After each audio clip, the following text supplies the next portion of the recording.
এটাই হলো সেই বাংলির চর, যেটা নদীভঙ্গ হয়ে মানুষের চিত্রস্থান হয়ে গেছে।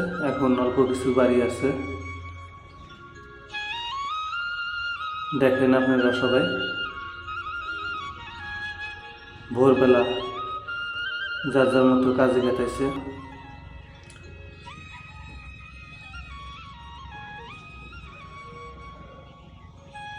বাচ্চারা খেলাধুলা করছে।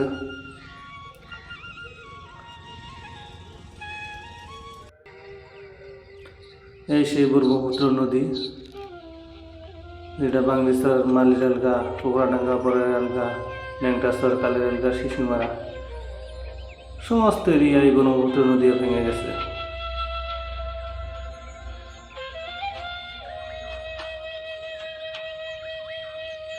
এখন নদীতে আর অত পরিমাণ পানি নেই, তাই জায়গায় জায়গায় চর উঠছে।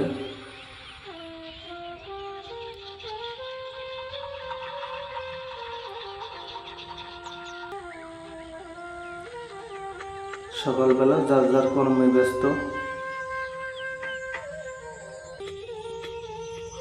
এটা হলো খেসারি শাক।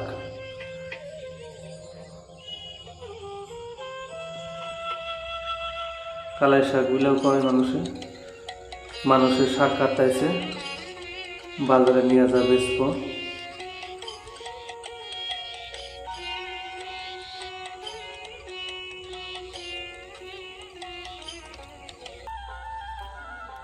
কত সুন্দর দেখতে, দেখেন। সারা ডাক শুদ্ধা খালি শাক আর শাক। এক কোনা শাক 5 টাকা 10 টাকা। এখন শাক অ্যাভেলেবেল পাওয়া যায়।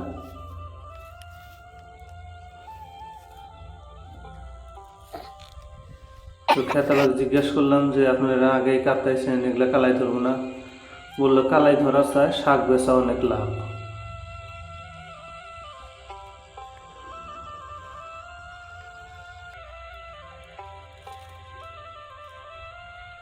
উনি সকাল থেকে কাটতেছে, সারাদিন কাটবে, বিকালবেলা বাজারে নিয়ে আসবো, নিয়ে এসে সব বিক্রি করে দেব।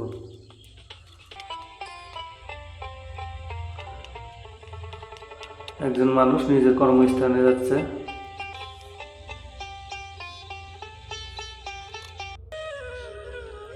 এটা হলো একটা মশলা গাছ।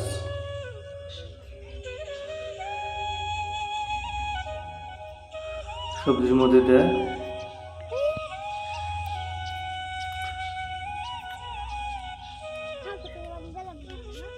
আমি অনেক কষ্ট করে ভিডিওটা করলাম। যদি ভালো লাগে একটা লাইক দিবেন, কমেন্ট করবেন। ধন্যবাদ।